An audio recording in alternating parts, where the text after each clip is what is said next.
Kamusta? Ako nga pala si Fake Rage CPM at tayo ngayon ay nandito sa junkyard at maghahanap tayo ng mga pangmalupitang mga junk na sasakyan at gagawin natin tong sobrang ganda.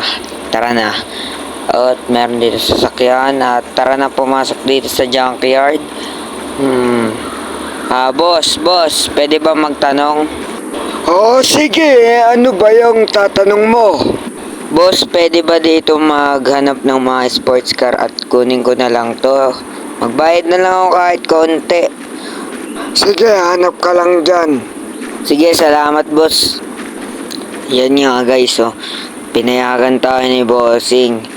Ang dami dito mga mga sira-sira na talaga. Wala nang makina, wala nang lahat, oh. Frame na lang ba? Yung mismong body. Ang ganda nito kung ayos tong mga to. Dito natin nahanap yung isa nating sasakyan. Wala naman dito mga magaganda eh. Oh, ito banto dati oh. Wala na ngayon. Kalawang na. Uy!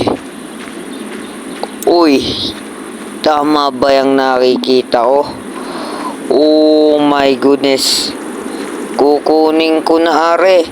Tatawagan ko si Bossing. Boss, parito ka. Boss, nandito yung gusto kong sasakyan, boss. Yan, oh.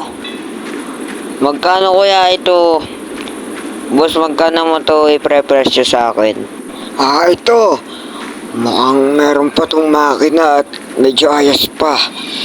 Kaso yung iba netong parte sa makina hindi medyo kagandahan at kinakalawang na ito.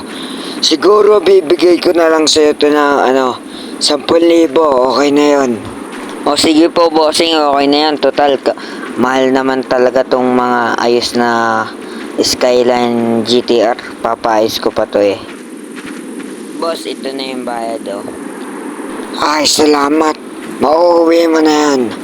Nasa loob lang ang susinan. Salamat bossing.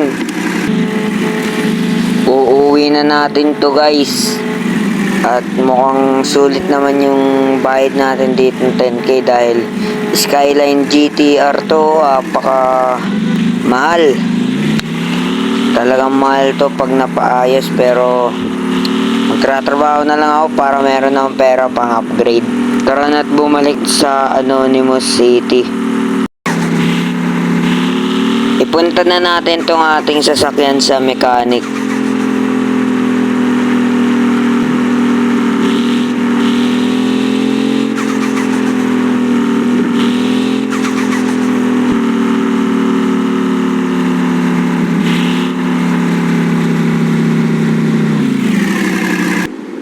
At wala pa nga dito yung mga mekaniko. So, hintayin ko na lang guys. At sana abangan nyo yung next episode para makita yung kinalabasan nito. Bye bye.